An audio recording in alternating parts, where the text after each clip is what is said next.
Hello everybody and welcome to Front Row Racing. It's a hot sunny Wednesday evening and we're getting ready for the Front Row Racing World Championship round 20 from Brazil, where I think we're all hoping for a little bit of cooling rain.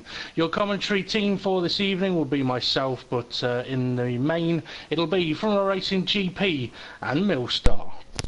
Thank you very much, DP. Yeah, I am Front Row Racing GP, also known as the Murray Talker, and with me in the comms box, yep, as DP said, it is Millstar. How are you this evening, Millstar? I'm doing well. Good, good. And Brazil, what does Brazil mean when you hear that word Brazil or Brazilian? What's the first thing that comes to mind? Good racing, a well-balanced track with lots of overtaking opportunities and not too hard on the tyres. Where do you think we're going to see most overtaking today? Is it likely to be down into turn one, or do you think it'll be somewhere else on the circuit? I think turn one will be where drivers will probably get set to overtake maybe, and then if they'll maybe look to overtake on that straight just after the Senna S's.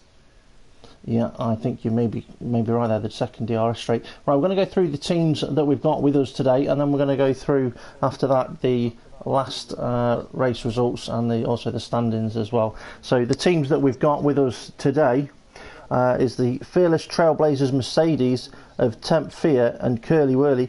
Curly Wurly in as a reserve again for Stocky, who seems like he may have retired from this season now, and Temp Fear not naming a permanent replacement, so it is still classed as a reserve for Stocky, so Stocky will still be on the standings. Okay, the next team along, we have the GG well played Ferrari of Jamie James and Over Dykink, and even though on the screen it says Jamie James is the number 2 driver, he has informed me he is definitely the number 1 driver. Next team along is the team Banter Williams of GT5 King, and it should be Mornay 77. I know we've had a conversation with Mornay today already, so he should be here at the circuit. I think he's in the lobby, but not in his car, to be fair. He's in the lobby, he's just not picked his car yet. Yeah, okay. Mornay, if you're listening, you need to get in your car, mate, and don't forget your wheel. Right, next along is the Danish Dragons Red Bull, where we've got Mr. Hamilton 44, the new World Championship champion. He's outscored all the other drivers this season now, and he cannot be caught, so he is the new World Championship champion. Alongside him is Bleeding Sunrise, but also with the Red Bull team, keep an eye out for them in the constructors battle against the Mercedes boys up there at the top. Okay, next along the list we have got the Moving Chicane Racing Force India of Coming to Get You, and it should be Duo Finn, and again I think he's in the lobby but just not in his car yet. Or do we have any other confirmation on that, DP? He's not in the lobby yet, just waiting on him. Okay, he may be here shortly.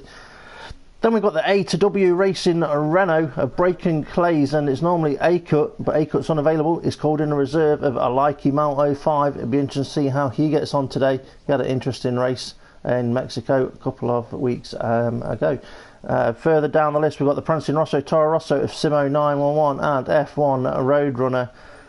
Moving along, we've got the Underdog McLaren, that's what they're called, of Hammer Time 95, and in reserve for Bartman is Isaac 1236, or is it 1236, so we'll just call him Isaac, shall we, or Isaac.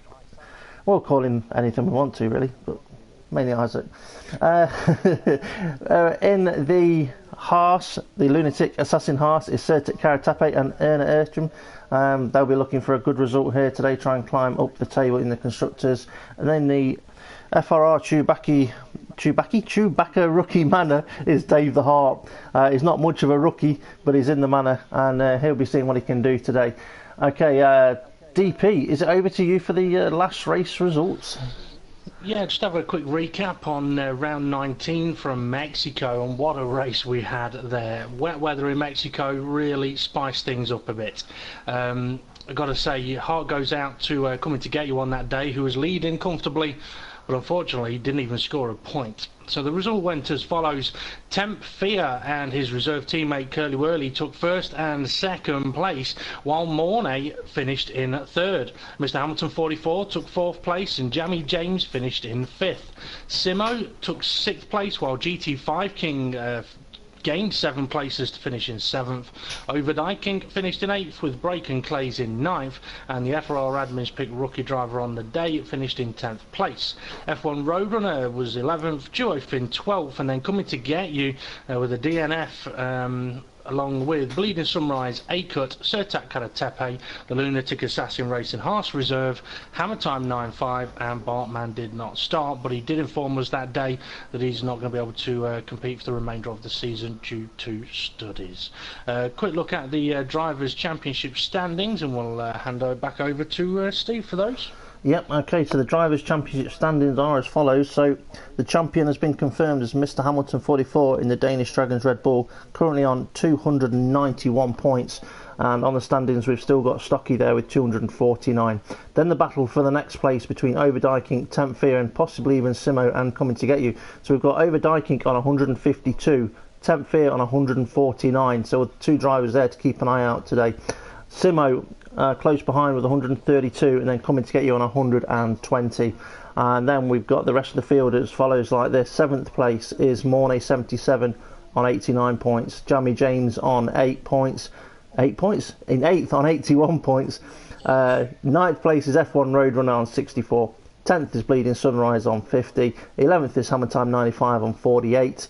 The Admins pick rookie car has scored 40 points this season. 12th place, along with that Admins pick rookie, is GT5 King, also on 40 points. He'll be wanting to beat the Admins pick rookie car, that's for sure. In 14th place, Bartman on 35. 15th, Braken Clays on 10. 16th place, joint 16th place actually, is Sertak Karatepe and Aircut. They are both on 4 points. Urcham on 3 points and Duofin on 1 point. Milstar, over to you for the constructors' standings. Okay, that result last time out, that 1-2 for Mercedes, means that they are now leading on 416 points. Second is the Danish Dragons Red Bull on 411 points. Third is the GG Well Played Ferrari on 248 points. Fourth is the Prancing Rosso Toro Rosso on 223 points. Fifth is the Lunatic Assassin Racing Haas on 194 points. Sixth is Moving Chicane Racing for India on 141 points. 7th is Team Banter Williams on 129 points. 8th is the Underdogs McLaren on 99 points. 10th is the FRR Chewbacca Rookie Manor on 40 points. And finally, finally the A2W Racing Renault on 18 points. Okay, thank you very much. We are sending the drivers over to the circuit in Brazil. And it's a circuit where if it rains, it tends to pour. And it doesn't just rain a little bit, it really does pour. I think this is one of the circuits where we've seen that, the worst rain in front of racing history in the past. So if it does get wet, it gets very wet. Looking at the tyres then on the screen, the softer options there, you've got plenty of the soft, 1 of the medium and 1 of the hard. The balance gives you 2 mediums and 1 hard, and the harder options give you 2 of the hards, 2 of the mediums and 2 of the softs. And I think DP might be able to give us some idea of what the drivers are doing with their tyre allocations. Well, with the tyre choices, I mean, a few drivers, 2 or 3 drivers have kept their tyre allocations secret to us, which is no problem with that. Majority of guys going with a balanced set of tyres, with a couple taking the risk of going for the softest tyre types. Strategies here, you could see 1 stops. I think we're going to see 2 stops if we have rain in qualifying. That could completely mix up strategies that people might do at the start of the race. However, what will be more interesting is if we have rain at any time during the race, and as to whether drivers are going to go for fastest tyres or duration on tyres. Okay, Milstar, go through the weather report for us, please. What do you see? Well, interestingly, qualifying looks like it's going to remain cloudy and the temperature may drop a little towards the end, but it's going to remain dry. Oh, actually, no, towards the end it looks like it might be raining quality, so they might want to get out now, actually. And in the race, it looks like it's going to be raining. Ooh. Throughout the race, throughout the whole race. Yeah, it doesn't say too much rain, but it says it's pretty constant throughout the race, so difficult conditions. Now, if you're a car sitting in the pit lane or a driver sitting in the pit lane, Milstar, what do you do? Do you go as fast as you can in quali with your dry setup, or do you compromise it for something different for the race? I think you compromise it. I think you put maybe a bit more downforce, etc. You have to, because the race is arguably the most important part of obviously the most important part of the event. So obviously you wanna be putting your more rain adapted setup on. Yep, now I can see Isaac, the new boy, first car out onto the circuit. He is in reserve today for Bartman, so this will be interesting to see how he gets on today. And I'm just wondering which drivers do we expect fighting for that pole position? Millstar, who would you be putting your money on? I think the same as usual, Mr. Hamilton. Really, I think he will probably get pole today. He'll be in a battle, I think, of 10th there as usual. Okay, and I'm just thinking about these conditions at the moment. I would have thought more cars would have been out on the circuit straight away once they'd seen that weather report. Or do you think it was a matter of them trying to digest the information and deciding what to do for the race? Yeah, I think this. Maybe they're just changing their setups a bit. Maybe that's why they're not going out. But it looks like there's quite a few cars now going on tracks. Yeah, just having a little look through, see if we can find some of the big boys out there. DP, if you see anyone of note about to set a good lap, give us a shout. We're on with Bleeding Sunrise at the moment. Obviously he's important to us because he's in the Constructors battle alongside his teammate. Duh, Constructors battle, it will be with his teammate, but also against the Mercedes boys. So Red Bull versus Mercedes, and he's gone wide there. I think that's to let somebody come through. So Tepfiat, he's leaving the pit lane. Interesting thing to point. I just want to point out right now. Everybody apart from Alikamal so far is on the softest compound of tyre. So it looks like we're going to have an all-out qualifying session rather than I'm going to qualify on these tyres just so I can start the race on them. Yep. Mornay is already starting his lap. He's on those soft tyres that you say. He's done a 17.3 sector 1 and looking nice, neat and tidy so far. Any idea what sort of sectors we're expecting here? Well, I can see spots of rain. Sorry to interrupt. Ooh. See spots of rain on this car. So a couple guys who are not out at the moment. This could be dangerous. This is going to be important for these guys to be getting the laps in. It could be whoever gets the laps in first could be the quickest. We've seen it before where it said it's going to rain in 15 minutes time, yet it can start raining straight away. It just means that it's not intermediate tyre time yet. It looks like it's progressing quite quickly actually. Looks like there's a few more drops starting to fall. Well, Mornay sets the provisional pole time 1:11.0. With the conditions we've got, and not many people are going to get a time in much quicker than that. Isaac, he's completed one lap and is sat in 3rd position. He's just on for another lap. Bleeding Sunrise, is he on his lap now? Curly Whirly's on one as well. Let's get through to Bleeding Sunrise.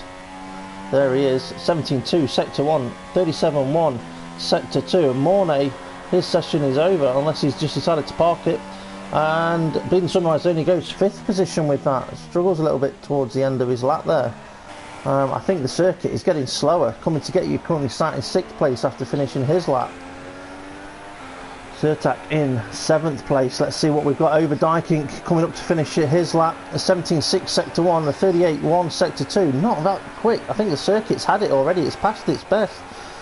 Heading up towards the line. It's currently sat in 9th. Will he improve? He goes 7th. And yeah, it's 2.3 seconds off the pace. Yeah, from what you're seeing, Millstar, are you seeing that this circuit now is just not at racing conditions?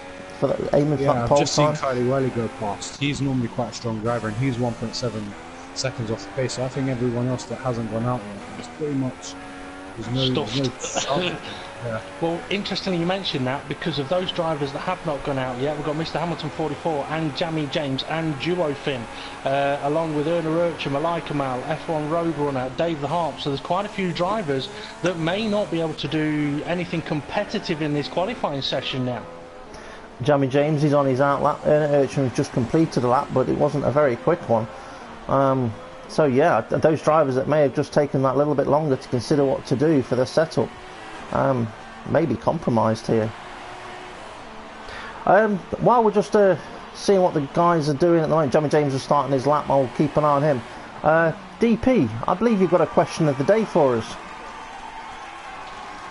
I do have a question of the day for you. I'm just going to watch Overdijking across the line at the moment, though, as the rain is definitely falling heavier. He's sitting in 10th place at the moment. Okay, question of the day, and I've decided I'm going to make it quite a difficult one. We've got difficult conditions for the guys out on track, so why not have a difficult question of the day as well? And if anyone wants to have a go at answering this, pop your answers on the YouTube comments.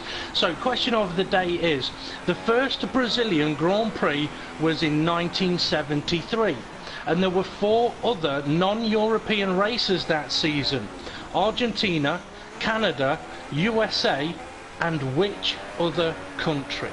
So that's the question of the day. Which was the other non-European country in the 1973 Formula 1 Grand Prix season? Ooh, and we'll Mr. get the answer to Hamilton. that on the podium. Go on. Mr. Hamilton just left the session. That's his qualifying compromised. He'll be starting from the back if he gets back in again. Yep, he has set no time at all, but at the same time, I mean, his championship is wrapped up, so he'll be feeling fairly happy with that. But yeah, qualifying over for Mr. Hamilton 44. Jamie James is about to cross the line, improves, but only 2/14. Yeah, and I think the drivers out there now are realising that it's just a matter of getting a time on the board. I like Kemal just about to come across the line, and currently sat in 20th position. Surely going to improve on that. Nope, it must have been his outlap. It was clocking on there. Okay, so we've got Dave the Harp. He's about to cross the line. He's currently sat in 22nd place. You would think he's going to... Oh, yeah, back end kicked out there. Now, if you were Dave the Harp, would you cross the line and get the time on the board, or would you bring it back into the pits? Has to cross the line. Should cross the line. I don't know. Nah, he's gone back to the pits. Well, he's got enough time to get back in the pits, pop on a set of intermediate tyres, and go for it from there. I don't think his next lap will be quicker. I think even with that mistake, that lap might have been the quickest one still for him. But we'll see what he can do. So Jamie James, I think, I'll be on an in-lap. Duo Finn, set to 1 in the 23s now. Yeah, definitely struggling with that. I like him out. Yeah, everybody's struggling. I like him out with a 20.2. And we've got a car out on intermediate tyres, and it's Isaac, so it'll be interesting to see how he gets on. So while we're waiting for Isaac to go around on his intermediate tyres to do his outlap, DP, pre-race comments. Yes, pre-race comments. Any drivers there that jump out at you, or do you want to do the constructors battle comments? I can do those people that are involved in the constructors while the drivers work out what they're going to do for the remainder of this qualifying session.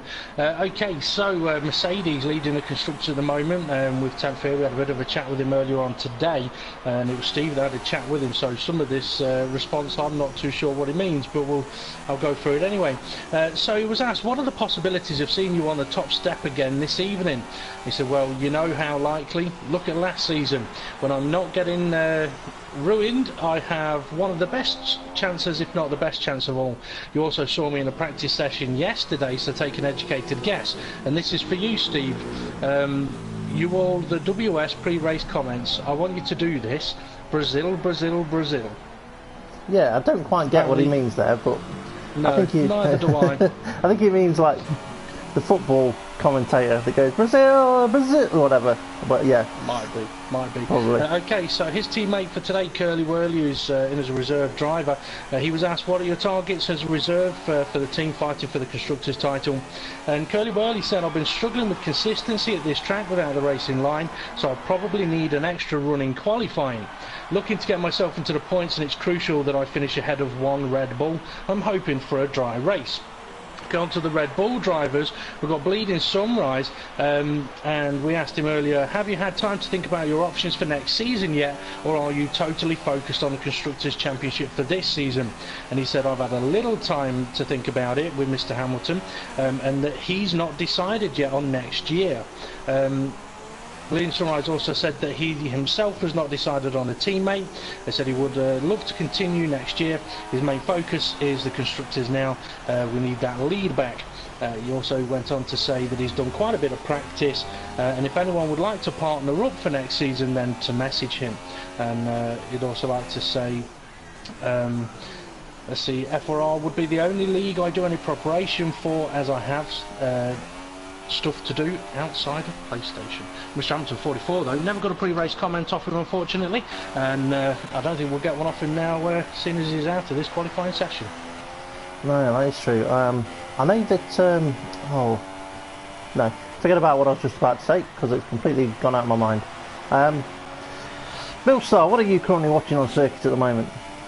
I'm currently watching Curly Whirly, but he's literally, as I spoke, he's invalidated his lap. So I'm just looking around. Owner Etcham's on a flying lap. He's on the intermediate tyres. And there's potential here actually for drivers who are on the inters to go faster than some of the guys who are at the back end of the field. So this qualifying session may not be completely done just yet. If you've already set a competitive qualifying time in this session, would you be tempted to put on race fuel and see how the car feels with the setup that you're going to be racing with, as the race is going to be in wet conditions? Well, yeah, obviously as the race is obviously going to be in wet conditions, you probably want to try your setup of race fuel. It may feel a bit different, so you may want to add a touch of downforce or take a bit off depending on how the car feels with a lot more weight on. Yeah. It can feel very different, not just because it's in the wet, but because of that extra weight. Sometimes can make the rear end a little bit light. David Harp is on a lap at the moment, which may get him off dead last. It should do, seeing as there's people here in the commentary box that are not setting times. He's potentially going quicker than lap times that have been set on the dry tyre. I see what you mean. Okay, so currently sat in 22nd place. He'll be looking for somewhere around 10th, I would have thought. What's it going to be? It might be a little bit further down than that, but it's 15th. That's not too bad. That's respectable. Tay. Yeah. I like him out. I don't think you should ever sing. It's hammer time into the wall, and that's car destroyed and qualifying over. As we've just seen Hammer Time hit the wall, do we have any pre-race comments from Hammer Time?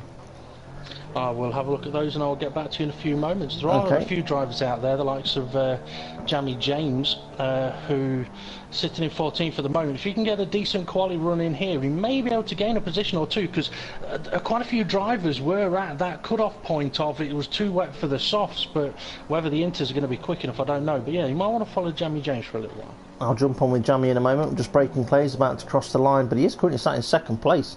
So I'm wondering if he's doing a bit of race stint here, because he's not going to be improving on 2nd. That's a good time there. So let's go find that Jamie James, see where he is, because I also know that he's had some interesting pre-race comments, which we'll find out about in a moment. So yeah, he's currently sat in 14th place. Millstar, if you have a look at the timing screen, what does Jamie James need to do to beat a 14th position on the grid at the moment?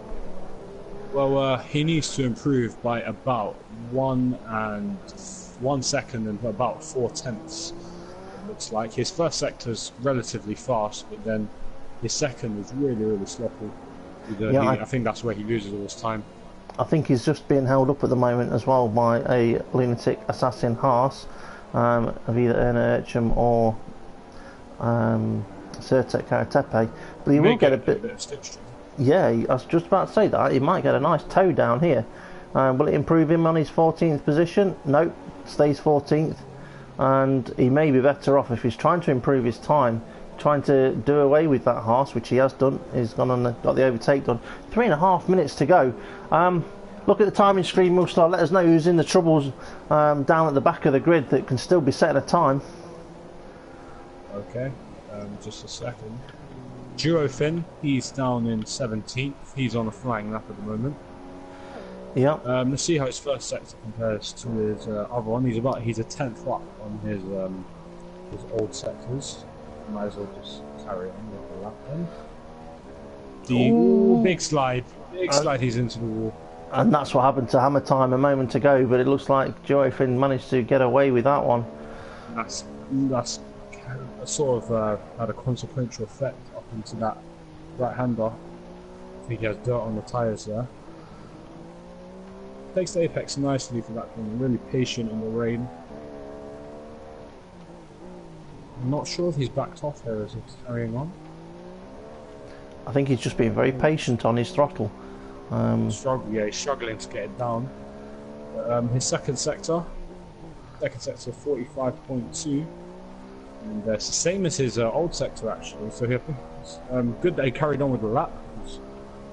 He's currently on par with his previous time, so it may lift him, I think, to about 15th place or 16th. I don't know. But no, he improves, but he stays 17th. Okay, hopefully he'll be. You wanted, sorry, you wanted Hammer Time's pre-race comments. I've got those for you now. Just quickly mention them. With Hammer Time, it was asked. The rumours are that you've been shedding weight for this round with having a Brazilian. He said, "I haven't been shedding weight. Where'd you get that from, a goose?" He said he'll be pleased to get to the final two races over because the season has been awful with too many DNFs and a lack of consistency and not being fast enough on his wheel.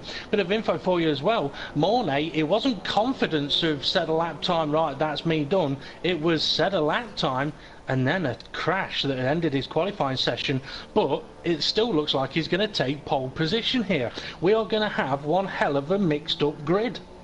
DP, just read through what we've got provisionally in the grid at the moment, because I've noticed some interesting drivers there. Yeah, provisionally, we've got Mornay on pole, Braken Clays in second place, Isaac, a brand new reserve driver, in third place, GT5 King up in fourth place, Bleeding Sunrise in fifth, coming to get you in sixth, Simo in seventh, Curly Whirly in eighth, and we haven't even got to any of the, well, okay, Bleeding Sunrise is one of the Constructors' title contenders, but he's the only one that's really sort of in the top 8. We then got Tempfear in 9th, Overdyking 10th, Sertak Karatepe in 11th, F1 Roadrunner 12th, Erna Urchin 13th, Jamie James, then we've got Alai Kamal, Dave the Harp, Duo Finn, Hammer Time, and Mr Hamilton 44, who's going to be starting dead last, and he is also going to have to be aware of a jump start at the start of the race.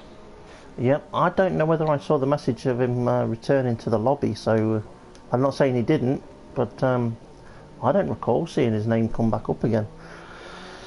Well, fingers crossed that he is there and he's ready to go for it. I know that the question I asked Mr Hamilton was, would you be prepared to do the Champions Challenge, which is started at the back of the grid?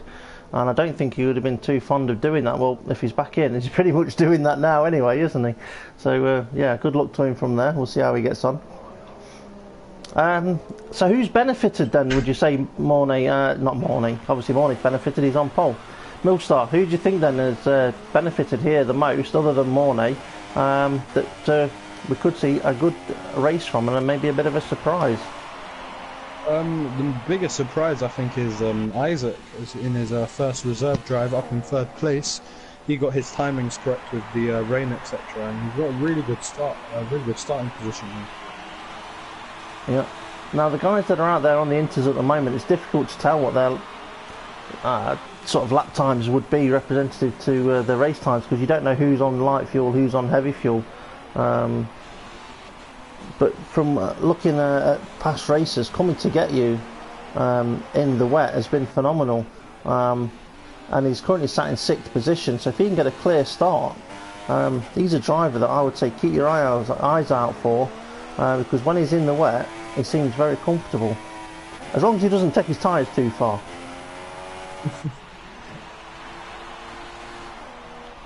As qualifying session is just about to come to an end, the checkered flag is out. We don't have too many drivers left on the circuit. I think that is actually done. So Millstar, when it pops up, if you're able to read through the order again, that'd be great.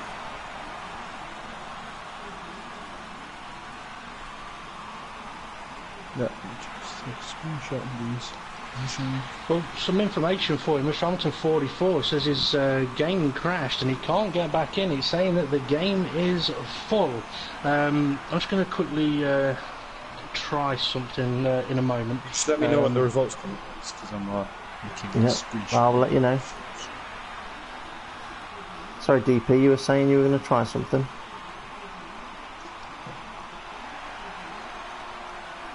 He's trying something and I don't know what it is.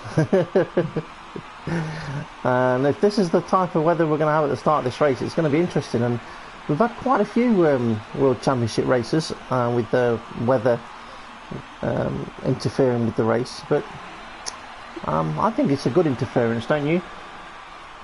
Oh yeah, I think now the Drivers' Championship pretty much decided some drivers have no pressure for positions and can really just race with no worries, and Yeah, I think we're going to see a mixed up grid. I think this is a perfect platform for a really good race today.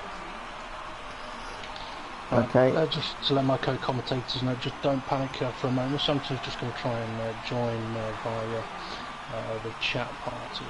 Let's see if we can get him in. And if you can click on my name, it may allow him to join. If it doesn't allow him to join, then unfortunately the race is going to go ahead without him being on track. And it looks like, unfortunately, that will not work. So, Millstar, over to you for the start of the qualifying result. Short qualifying results. Mornay is on pole. I haven't got the times with me, sorry at the moment. Breaking Clays is second. Third is Isaac1236. Fourth is GT5 King. Fifth is Bleeding Sunrise. Sixth is Coming to Get You 85. Seventh is Simo 911. Eighth is Curly Whirly.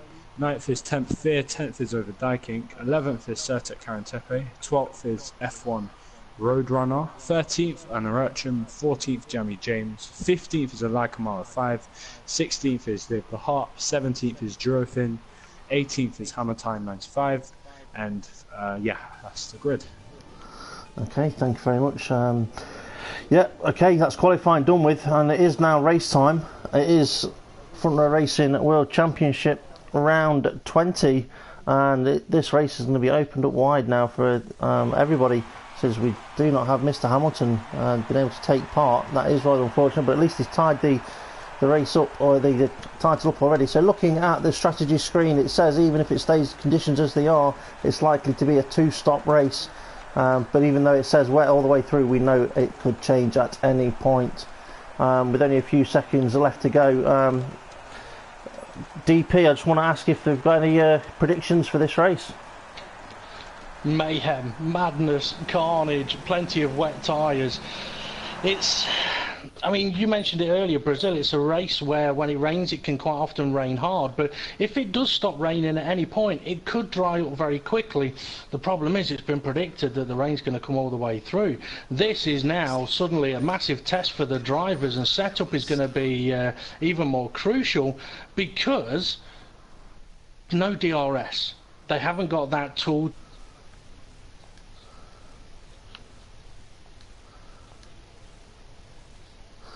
And Millstar, what are your thoughts? I think, yeah, it's pretty much what DP said, but I do think Coming to Get You 85... Bear with me one moment, sorry, I'm going to have to cut you off. I have a error, I cannot rejoin. Okay, Millstar, if you can leave the lobby then please. In that case, that's a little bit frustrating. What we'll do is we'll reset up the lobby, we'll get the drivers back in, and yeah, we'll go on with that. I thought that might happen with it not allowing Mr. Hamilton 44 back into the lobby. I thought that might happen with you as well, Steve. But yeah, I'll get the lobby set up and get the invite sent out. I'll let you chat for a moment. Yeah, I just want to let the viewers know exactly what happened there. Because obviously what they would have seen is me leave the lobby when I was already in it. The reason why we do that is so that we can show you the race start from the broadcast view, as there is no way of doing it other than leaving the lobby and rejoining, as it was the way that Codemasters advised us to do it. But obviously Codemasters, they can still see it's not quite right, and hopefully it'll be different for the next game. Millstar, any views on what just happened? Gives you a minute to have a rant at Codemasters if you want.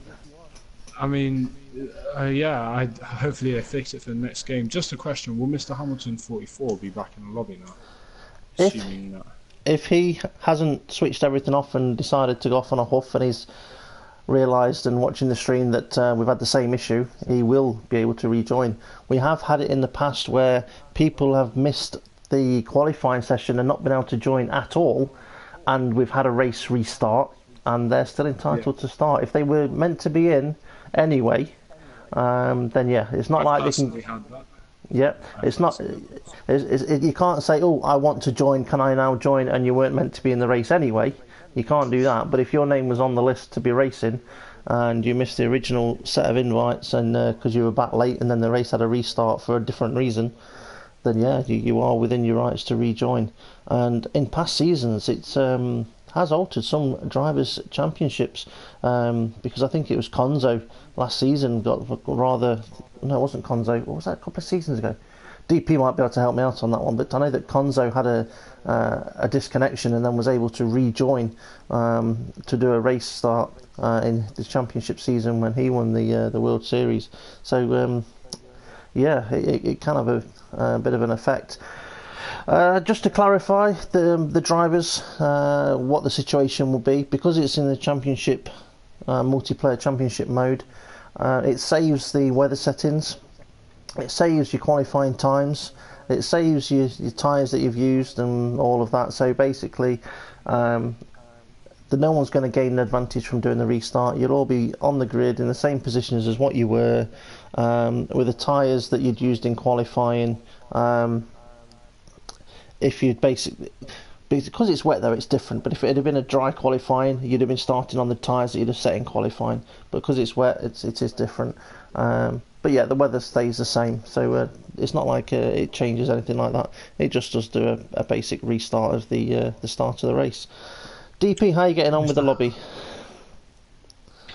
Yeah, I'm just waiting for the drivers to come in. I think it might be the first time Astronomer 44 has had a game crash like he's had there, because he's messaged me on PlayStation, he's messaged me on Facebook, he's messaged from a racer on Facebook. I'm having 3 different conversations with the guy, so hopefully he'll calm down a little bit. But yeah, I mean, it's frustrating in a way, because I mean, what happened with Mr. Hamilton 44 there? There's nothing we could do other than to say, oh well, you know what, because he's not been able to get back in, we could restart the session.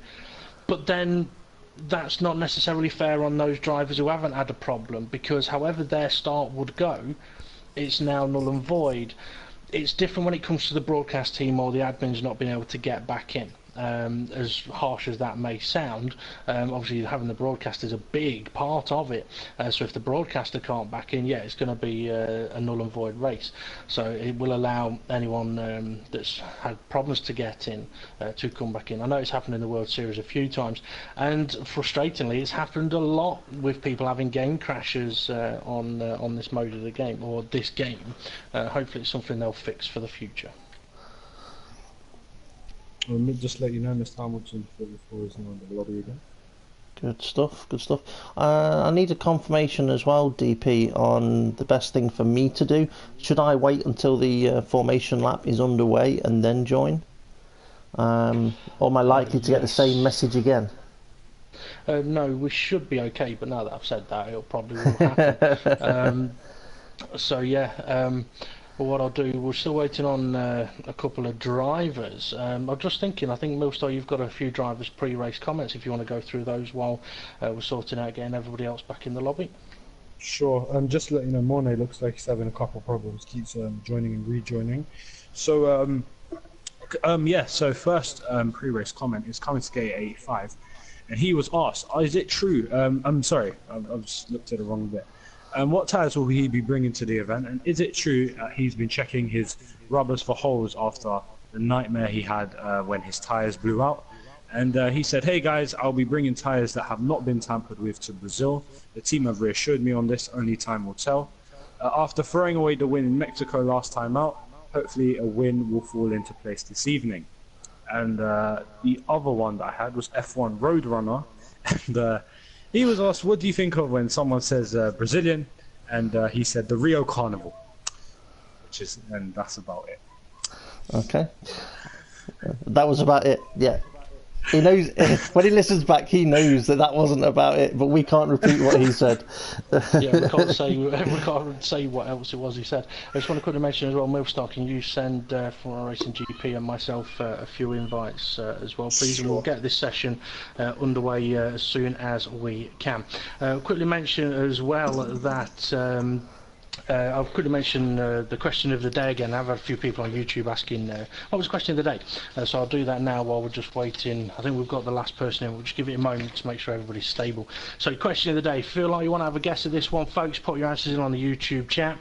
Question of the day is this, and no cheating, no trying to Google it or anything like that. The first Brazilian Grand Prix was in 1973.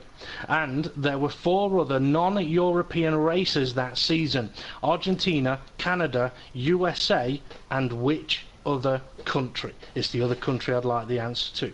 So we'll get onto that at some point during the race and get the answers at the podium interviews, but I think we may be ready to send the drivers over to the racetrack. and GP will be able to come and join us during the formation lap. Millstar, you going to have a guess at the question of the day? I'm going to have a wild swing at it and say South Africa. Ooh, South Africa. Good guess. I don't know why, but whenever that country's mentioned, I said to Steve, don't sing early, but there's a certain song, "The Lion Sleeps Tonight." Don't you sing either. Yeah, bad singing. I know, No wonder it's raining. You started singing first. I mean, for anyone that's interested about the weather conditions should stay exactly the same for the drivers in this race. So we should be looking at full wet conditions. Although actually saying that, I didn't get a chance to look. Was it intermediate tyres or was it full wet tyres on that halted start? Inters. It was Inters. Intermediate tyres. My guess at question of the day, very random because it's somewhere where they don't race now, but I know they did a while ago, and that is New Zealand. Some good guesses. Probably wrong though. Let me know when the formation lap has started because I'm dying to have a look and see what's cracking off. No problem. Well, we're obviously getting restarted for the Front Row Racing World Championship, round 20 of 21 from the Autodromo Jose Carlos Pache. It's wet. It is intermediate tyres on the cars. We've got about 15 seconds until the formation lap is going to be getting ready to go. I mean, quick look at the race strategy here. It's telling me 2-stop on the inters or 3-stop on the inters, so suggesting it's going to hurt the tyres even in intermediate conditions. I'm interested to know though whether it's going to dry up at any point during this event or if the rain is just going to get heavier and heavier. Okay, formation lap is now underway, so hopefully Front Row Racing GP is going to be able to come and join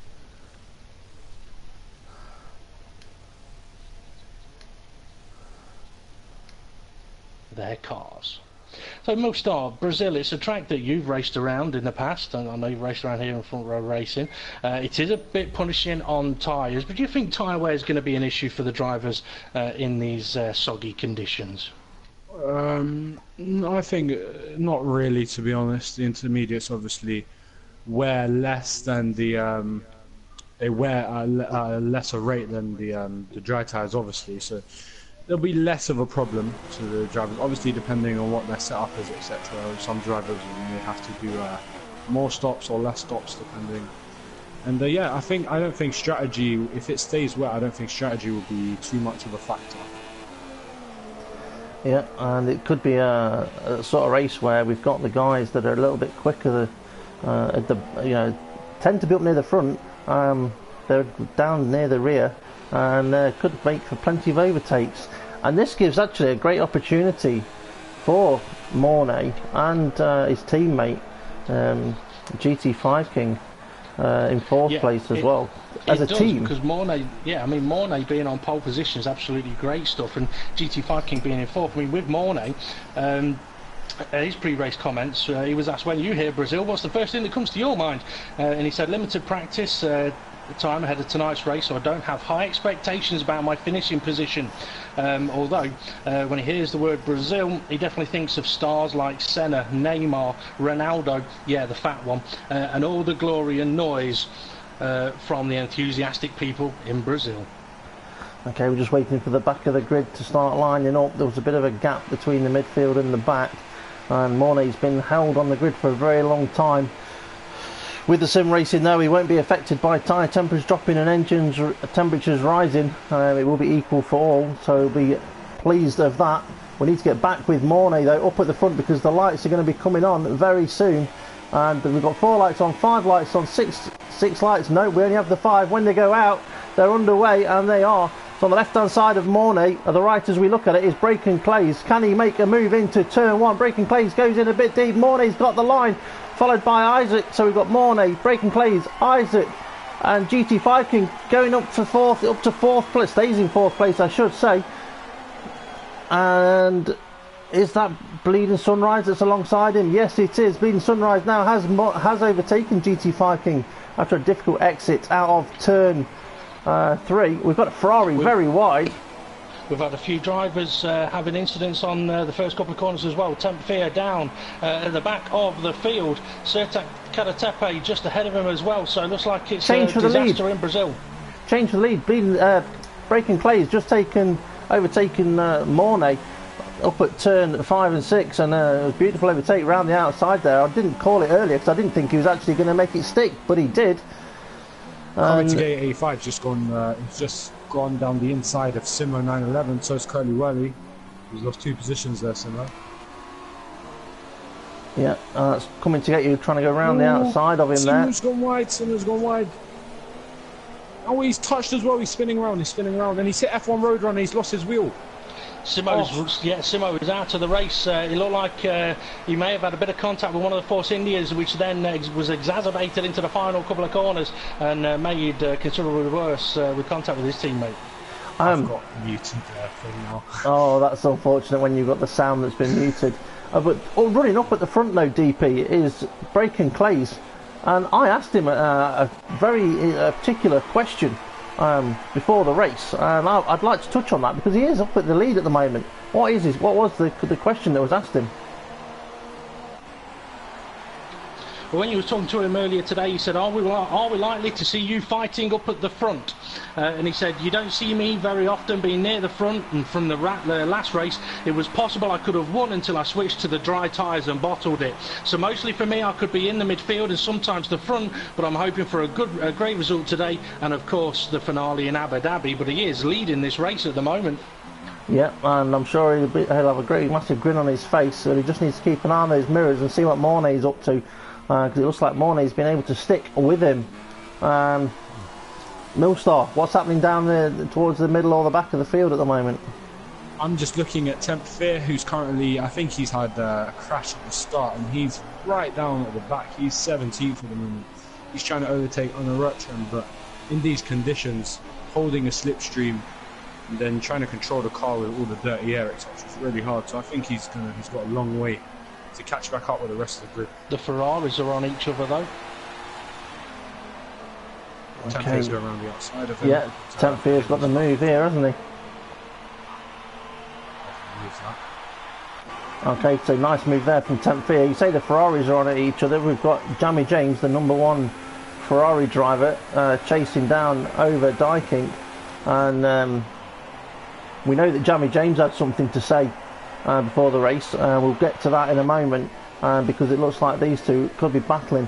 And these two were best of friends for many seasons in FRR, and they probably still are. But I've got a funny feeling that it may be about time for them to part ways and take separate drives, because they both see themselves as #1 drivers. And at the moment in the Ferrari team, there cannot be 2 #1 drivers. Ferrari has always ran with a #1 and a #2, and at the moment they've got 2 #1s. It doesn't add up. The battle for the lead has closed up a little bit. Mornay still holding close to Breaking Clays, and Isaac still running in 3rd place at the moment, but he's got Bleeding Sunrise almost right up his gearbox. Okay, there's a name that we've not heard of as well, which Millstar, if you'd like to try and track him down. Mr. Hamilton, where is he and what is he up to after he started at the back of the grid? Mr. Hamilton, I think he's had quite a good start actually. Let me quickly just find where he is. He's up into 11th place and he's catching up to Alaikamal. Alaikamal's gone really wide actually. I think Mr. Hamilton may look for a switchback here. He is, and he's got a lot of momentum if he can keep the car under control. Look, much like the Verstappen overtake on Rosberg, he goes right around the outside of Alaikamal. And if he can get the braking right, he should have the position. So that was a good move, that. 10th place. Just letting you know, Curly Whirly is just making his way past GT5 King for 6th place. GT5 King coming back up the inside though. This is going to get close with both Ferraris as well. That's a battle that could get very, very feisty. Over Dykink's just gone for a move, and he's backed out of it just as you left that there. So GT5 King started in 5th position, and sorry, 4th position, yeah, and currently down to 7th place. So he's been going backwards a little bit there. If you could work out then, DP, who are the winners and losers in these first opening laps, but obviously Breaking Clays is doing well at the In moment. a few moments, but you may want to have a look at Bleeding Sunrise, because I think he's either about to make a move or lose a position. Third, fourth and fifth, ever so close together, and coming to get you is in that fifth place. Yeah, coming to get you, and no DRS available because of these wet conditions. And something that I'm going to quickly shout out there, if there are any engineers watching the broadcast, which I know there are, if the drivers are giving you some information on the weather forecast for this race, if you want to share it in the chat comments, and DP can inform us on here as well. It's very useful if we know whether it's going to get a little bit drier, a little bit wetter. Because I've got a funny feeling it's not going to stay like this all the way through. We might have a little bit of a dry spell, because I'm just thinking it looks like it's easing up just a little bit. It's not raining as hard as it was at the race start. We've got a Ferrari in the background there trying to make a move. Who was that? I'm not sure. I could have had a guess. King having a look at the back of GT5 King. It was. Just a question, has Breaking Clays been leading this race? Oh, Isaac's just made a mistake. Lost the position to Bleeding Sunrise. He got a little bit too sideways down in the dip. Yeah, lost the position. Disastrous for him. That's just freed up Bleeding Sunrise to take third place at the moment, and may allow Bleeding Sunrise to open up a gap. Back to you, Milstar. Coming to get A5, looks like he may be looking at a move on Isaac here, but Isaac looks like he's looking at Bleeding Sunrise as well. He's got good straight line speed at the moment. He's going for the inside, retaking his position, but Bleeding Sunrise later on the brakes and squeezes him out a little bit and keeps the position. Yeah, that Isaac guy has got quite a lot of straight line speed in that car, hasn't he? Yeah, just back to what I was saying before. Has Breaking Clays been leading this race for the whole time? Since lap one, Since turn one, yeah. Yeah. Okay. I thought Mornay had movement.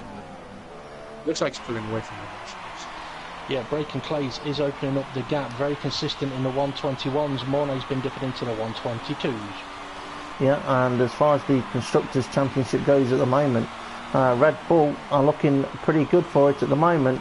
Obviously, they are behind in the Constructors' points, but they're going to be scoring more points if the positions stay as they are at the moment, with Tempfear being quite a long way down the field, and Curly Whirly not too far off the back of Bleeding Sunrise, but he is in 6th position.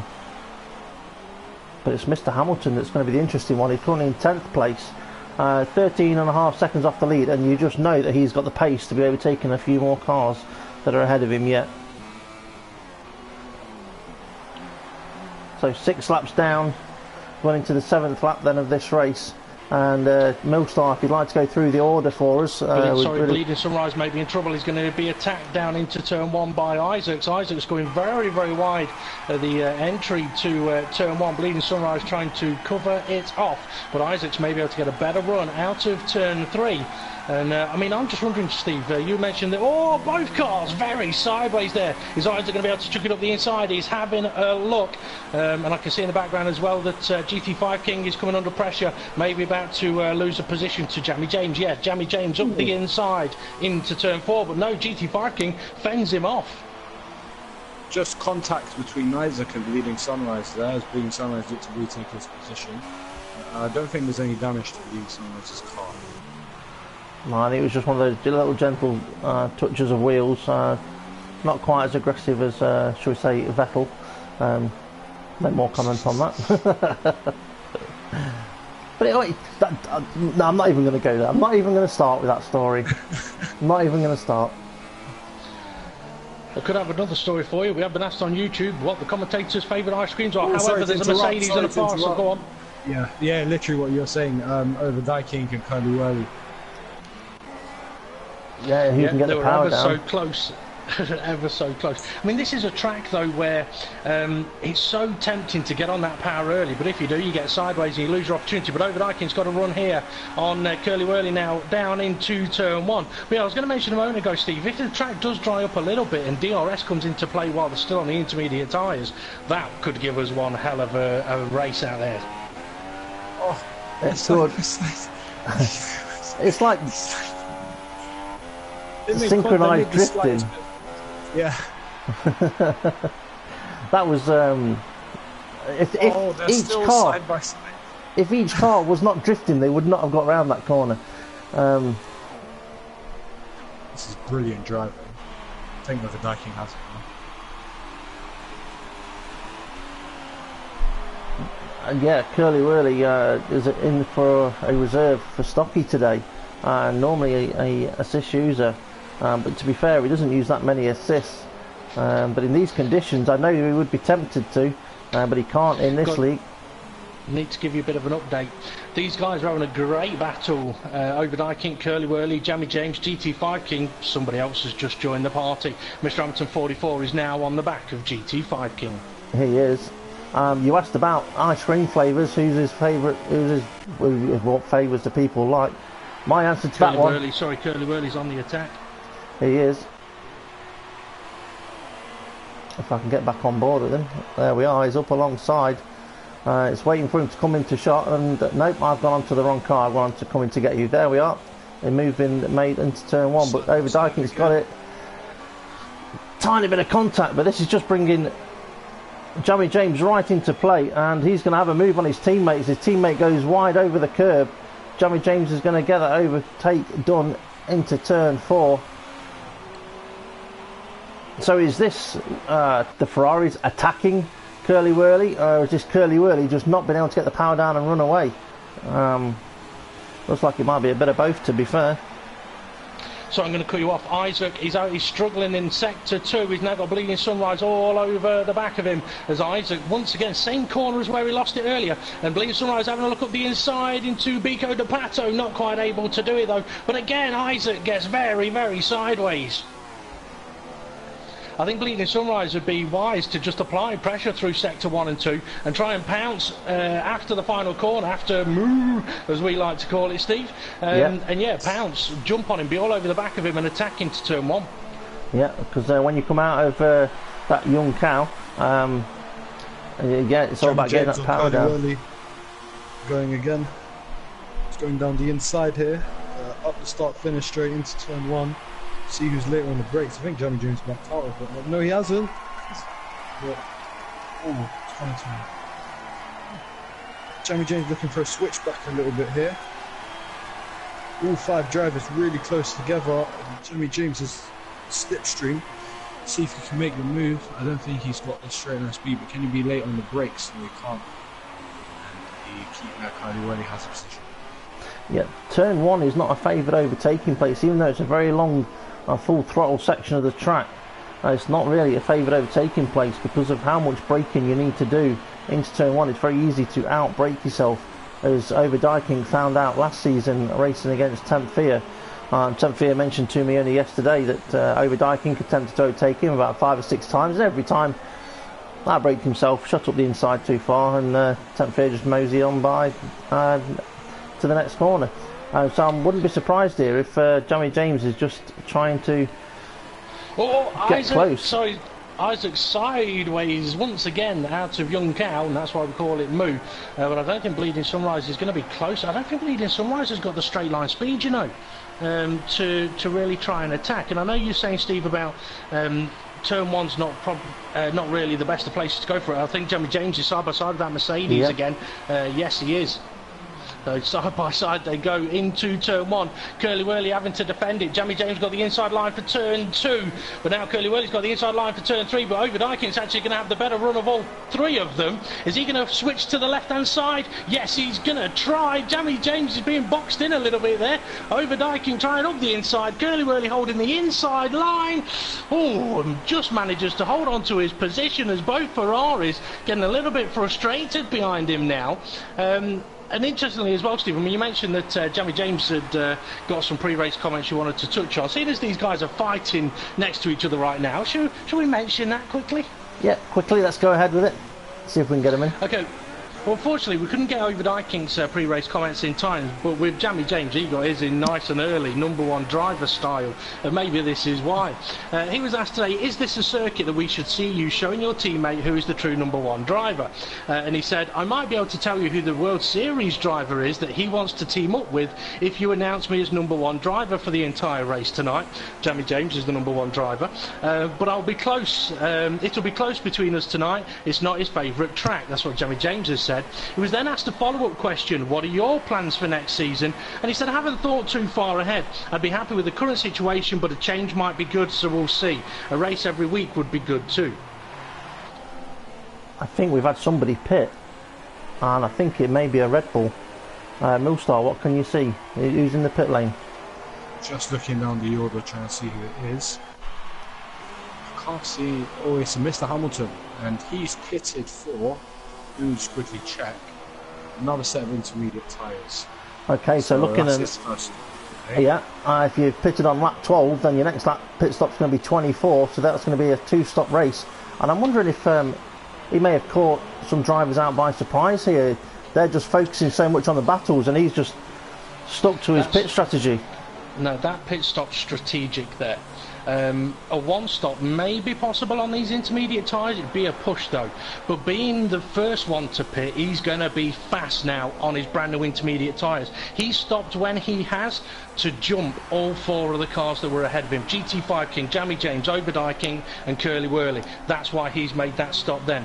Bleeding Sunrise is still ever so close to the back of Isaacs though, battling for third and fourth place, while Mornay has opened up a little bit of a gap to these guys. Bleeding Sunrise got a 4-second lead to Mornay. Yeah, Tam Fair still struggling down.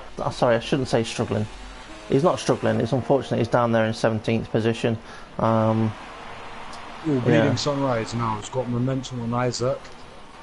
Coming down this straight where most of the overtakes they have been, but again, Bleeding Sunrise's straight line speed is really poor. Isaac's not even having to defend most of the time. It looks like through the corners is where he's catching him up. He can't overtake through there, so stuck a little right now. I'm just wondering though, I mean, you've got coming to get you there. If these guys are planning to try the one-stop on these intermediate tyres, surely it's got to be going through coming to get you's mind about getting a puncher on these intermediate tyres after Mexico. Yeah, but he should be confident. He should, assuming he knows what he has his strategy pre-planned. Oh, Isaac's just gone very wide. Sorry to interrupt about that. Bleeding Sunrise again has the run on him. You're interrupting yourself then. I was going to say, Millstar gets the politeness award today, apologising to himself for interrupting himself. He is a true commentator. That was a classic. But yeah, I thought coming to get you was going to go for the pits. Maybe he was just trying to make the cars ahead of him think that he was going to go for the pit lane. And I'm surprised that I've not seen more drivers go for the pits, but this surely is going to be playing into Mr. Hamilton's hands, or is it, if he's going to have to do the two-stop and these are going to do the one-stop? DP, what were Mr. Hamilton's lap times like before his pit stop, and what are they now? That's what's going to be interesting. I'll have a look into it in a second, because Jamie James is all over the back of GT5 King, and there was a big gap between the two. Jamie James is going to make the move right now up the inside towards turn 4. GT5 King fighting hard. I think since I said that Jamie James was the number one driver, he must have had a problem, because he lost a lot of ground. He was fighting with Curly Whirly, and then all of a sudden he's behind GT5 King. Not anymore. He's back up to 8th place, but I will have a look into Mr. Hamilton 44's lap times for you. Okay, and Millstar, is Mr. Hamilton the only one that's pitted, or do we have anyone else that's been through the pit lane? I'm just checking the order. There's been a few people actually who were in the pits. Hamilton was in the pits, but he's obviously retired from the session. Temp Fear has pitted. He's down in 16th. Next near him as well, Certec Karantepe and F1 Roadrunner are currently running 14th and 15th, have also pitted. And barring that, no one else has. Yeah, I'm just wondering those guys down at the back whether it was for damage more than anything else. The reason for the pit stop. Temp pitted recently. For the other guys, it may have been for damage, but there's not a lot on the race director at the moment. What I just want to quickly mention about Mr. Hamilton 44 though is he is now doing he's in the 121s. He wasn't before, but he did have traffic to get through. He was consistently in the 122s, but he is now into the 121s. However, Braken Clays, who's leading the race and hasn't stopped yet, every single lap bar 2 has been in the mid 121s, consistent as British weather, really. I could have said anything, but yeah, Braken Clay's doing a fantastic job out there at the moment. I just hope he doesn't do what Coming to Get You did in Mexico, because Braken Clay's has got one hell of an opportunity here, but so has Mornay. Yeah, Mornay in second place, 4 seconds off the lead, and if you're in those pound seats here, you surely shouldn't be putting too much power now through those tyres. But on the other hand, you take your foot off the throttle a little bit, and your mind goes, and before you know it, you find yourself in a wall. So sometimes the best thing to do is to keep going as you know how, and that is flat out. Isaac has dropped to 11 seconds off the lead. Bleeding Sunrise not too far behind him. I think that if Bleeding Sunrise is not really progressing here in catching and overtaking Isaac, I think the best for him would be maybe to pit and try and get an undercut driving off fresh tyres. Hopefully come out in a bit of space. Braken Clays has pitted. Braken Clays has pitted. Okay, so pitting on or the end of lap 15, going into lap 16. Would that be an odd time to pit? Not really. Well, maybe. He's going to come out just ahead of Curly Whirly as long as he gets the power down quick enough. It could be. I mean, let's see, what, 16 laps? Yeah, you could say if he's going to one-stop it, he could have done with going an extra 2 laps. He's going to have to stretch this out another, well, 18 laps, isn't he? Yeah, and it makes you wonder whether he would have been... Well, no, it'd be 20 laps from this point to try and get it out to the end. Yeah, sorry, my apologies. Yeah, so that is a long way to go, and if he couldn't get his first set of tyres to do 20 laps, surely then this is going to have to be another stop after this one for him. So yeah, he's going to go for 2 shorter stints now on the Inters.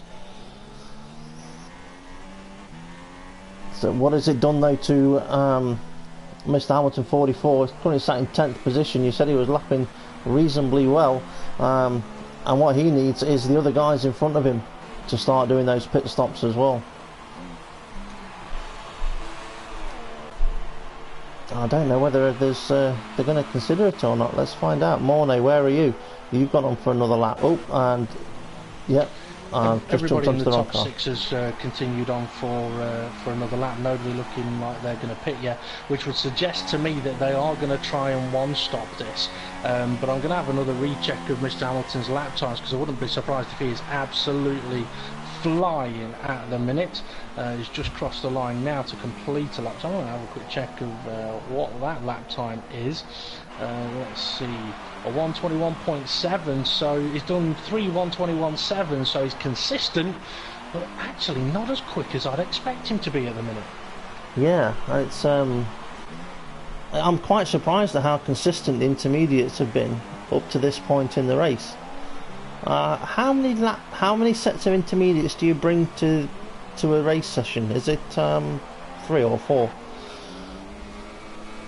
I have no idea. I believe it's 3. No, 4. I think you bring 4 sets of intermediate tyres and 3 sets of wets. I could be wrong though. It's been a long That's time what since I I've thought. driven on this. But if some of these guys have used 1 set in qualifying, they don't want to be using that in the race. As we've got Isaac gone into the pit lane now, which is almost halfway through the race. I've got breaking news. Braken Clays is back into the pit lane. I'm wondering if he's got a drive-through penalty for speeding in the pits. We've also got a Ferrari in the pit lane as well. I'm going to have to quickly check up on that. Is Braken Clays serving a drive-through penalty? It looks like he is, which means he's just handed the lead of the race over to Mornay and Isaac. Although Isaac has made his pit stop, he's still going to be behind Braken Clays. So Braken Clays still fighting for effectively 3rd place, but he's cost himself the opportunity of a win here. That will be absolutely devastating for him. He's taken his eye off the ball being so far in front. Didn't need to take a risk going into the pit lane with his speed. Could have been cautious there. I mean, as a driver, how does that feel, Mornay? I keep calling you Mornay, Millstar. I know maybe you've not been in a position where you've done exactly that from being in the lead, but when you receive a penalty, when you know it's your own fault and you could have done something so simple to not do it, how does it feel? How does it affect you as a driver?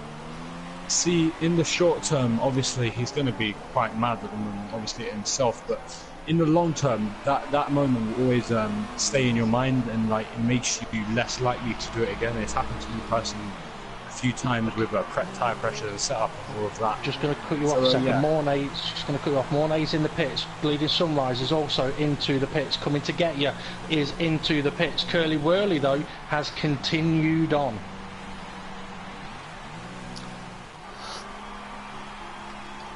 So Bleeding Sunrise comes out of the pit lane, still behind Mornay. Mornay, I'm just wondering whether any other drivers may have got any drive-through penalties, because that will only be the saving grace that Braken Clays can be considering at this point. But yeah, Curly Whirly then. Currently in P1. This is going to be close. This is going to be close. Braken Clays and Bleeding Sunrise on the pit exit. Bleeding Sunrise is ahead of Braken Clays, which means we've now got Bleeding Sunrise, Braken Clays, Isaac coming to get you, all fighting it out for third place. So Mr. Hamilton 44, who pitted early, he's not been able to really gain much, but he is ahead of Overdyking, Jamie James and GT5 King. So he has been able to jump the drivers he needed to, but he's going to have another pit stop to do. For Mornay, he's in second place, right behind Curly Whirly, who's going to be pitting anytime soon. Mornay, he's now in the hot seat. Bleeding Sunrise has jumped Isaac by quite a few seconds actually, so that's really helped him. Yeah, and it just shows you what it's done to Braken Clays, whereas he should have been out in the lead running away, and now he's caught up in the traffic. Well, not necessarily in traffic, but he is in third position. Curly Whirly into the pits. F1 Roadrunners race though, it's over unfortunately. Terminal damage on F1 Road. Dear me, that's not what he would have wanted. So with 16 laps to go, if Curly Whirly's gone to lap 20, yep, he should be going to the end on a one stop here, and I can't see how Mr. Hamilton can possibly make this two stop work now for him, seeing how well the intermediates are going. The only thing that we can possibly consider is a change in the conditions. Overdyking has just got his drive-through penalty. He's just going to the pits for the second time, and he has come out in 10th place, I believe. Oh, got very wide exit there. Oh, he chipped the wall as well, actually. That'll probably end frustration. No point in taking it out on the wall, though. Just to let you know, Bleeding Sunrise is under a hell of a lot of pressure from Braken Clay's battle for second place, and not too far behind them is the intense battle between Isaac and Coming to Get You, and Mr. Hamilton 44 is closing in on them as well. I mean, Braken Clay's can still salvage something from this though, can't he, guys? If he ignores the error that's just been made and focuses, he could potentially catch back up to Mornay. There may be enough laps to do it. Yeah, there is that possibility, and from what we've seen of him so far, he's got the speed to do that, but it's just that niggling thing in the back of your head saying, why the hell did I make that mistake? But he's got to put that out of his mind and focus on what he's doing, which is the overtake up the inside into turn 1, and he's got the apex, but Bleeding Sunrise has got turn 2, and he's not got the move done. It looks like he's going to have to wait until all the way down towards turn 4. So tucked up behind, no DRS available in these conditions. Is he going to pull out from behind and go for a move? No, he's going to stick behind him and possibly consider attacking the same sort of place next lap. But you can see that Braken Clays has got a little bit more raw pace here than Bleeding Sunrise at the moment. I don't know whether it's down to setup or just drivers' capabilities, but Braken Clays looking more comfortable in these damp conditions. I'm trying to remember back to previous races, DP, when we've seen Braken Clays doing rather well, and I can't remember whether it was in conditions similar to these or whether it was dry conditions, whether he's sort of like a wet driver expert kind of thing. We've seen him doing well in both, but we have seen him have unfortunate problems in both. I know he's been in very good potential race winning positions a few times this season, and for his debut season he has been doing one hell of a job. So yeah, I mean, it's going to play on his mind, I'm sure it will. Because he's going for the overtake on Bleeding Sunrise here. This time he's in a much better position. He goes down the inside into turn 1. Bleeding Sunrise still alongside him, and he's completely moved, but Bleeding Sunrise may come back at him actually. Right behind him as well, Coming to Get You has just managed to squeeze past Isaac. There was a little bit of contact between the two of them, but they are still ever so close, and actually Coming to Get You has lifted off and let him back through. Coming to Get You then thinking that move was not necessarily fair on his part, so respect to him on that one. Isaac's just ran wide though, and now Coming to Get You is back up the inside, and here comes Mr. Hamilton 44. Don't make it 3 wide there. You do not want to be 3 wide into turn 6. It'll only end horribly, but that's Coming to Get You, and Mr. Hamilton 44 ahead of Isaac now. Isaac's just gone, actually he just tried to go back at Mr. Hamilton 44, but the move failed, so Yeah, I mean, what we've seen as Isaac so far has been quite impressive. His pre-race comments, I don't think he was expecting to be in this sort of position. So, DP, pre-race comments from Isaac, what were they? Yeah, I did want to mention them earlier on when he was right in the middle of a battle, but there was so much happening, I couldn't really cut in with it. And when I do find his comments, there we go. Yeah, it's an interesting one for him because he is very new to front row racing. He's taken part in, I think, one reserve event, and he's a friend of Mornay's. He's basically been named Mornay 3.0 because we've already got a Mornay 2.0. So with Isaac, he was asked, do you feel ready to step up and take this reserve seat? If so, what are your expectations? He said, yes, I'm ready for it, but I don't really know, but I'm happy for a top 10, and I'm really nervous for breaking my front wing in the first laps. He didn't do that, and he's been having a great race so Mr. far. Hamilton, sorry to interrupt, Mr. Hamilton, on coming to gate 85. They made slight contact there. Just kind of all coming to gate is going for a sort of switchback move. Oh, he's touched him. Oh, he's managed to hold the car. He's done really well, but he's lost a place to Isaac, and he may lose 2 places here. He's come back on in front of a Ferrari. I don't know quite well to save the car. Yeah, he did, and he was lucky when he returned to the circuit that further contact wasn't made. But yeah, Jamie James now gains from that as well, and a lot of work to do for coming to get you from that position. So Mr. Hamilton then, after starting from the back of the grid up to 4th, can we see him on the podium? Is it likely? I don't think so. With him having another pit stop to make, let's see, how far off the lead is he right now? He's 17 seconds off the lead. What's the pit stop loss here? About 18-20 seconds. He's going to come out somewhere around about 9th, 10th place. I don't think he's going to be able to do it. Depends on what other people have to do regarding their pit stops. I think it's going to be a little bit too much to ask. We've just seen a Manet going very slow around turn 1 and 2. I think that might have been Dave the Harp in the rookie Manet trying to probably negotiate out of the way with blue flags. Looks very cautious actually, just looking at his throttle inputs. I think he's just getting out of the way for some of the guys. Yeah, in these conditions it's very difficult to be out of the way, because you know when you try and get out of somebody's way, it means you're going onto the damper part of the circuit where you may not necessarily want to be, or even onto a curb where you may not want to be. Ooh, Dave got Harp is really struggling here. There's a lot of cars trying to go fast. I don't know if this is struggling or if he's just thought, you know what, I'm going to get on the grass here, get well out of these guys' way, because he had Mr. Hamilton 44, Isaac, Jamie James coming to get you, Curly Whirly, all coming at him with a vast rate of knots, and it is a fantastic battle we've got going on. Mr. Hamilton 44 is opening up a little bit of a gap to Isaac. He needs to do that, but from Isaac back, we've got 4 cars in one hell of a battle here. Yeah, we do have, and I'm just trying to think now. I'm thinking of many things, but one of the other things I was concentrating on is ice cream flavours for some reason. I'm sure DP will remind me why I've got ice cream flavours in my head. Jamie James gone a little bit wide into turn 1, but he's managed to keep it on the black stuff, and that might allow coming to get you to get up close in towards turn 4. Yeah, we were asked on YouTube what our favourite flavours were. For me, any that'll cool me down. But yeah, there we go. Mine's mint choc chip. Don't know why, it just is. What about yourself? Chocolate. What? Chocolate. Chocolate Not chocolate, flavour. actually. No. Strawberry. Strawberry. See, I quite like strawberry milkshake, but I don't like strawberry ice cream. I don't know why. I don't really have ice cream that much. It's inconvenient. Yeah. Okay, let's run through the race order, if you would do, Millstar, for us, if you want to go through who is where. And Sure.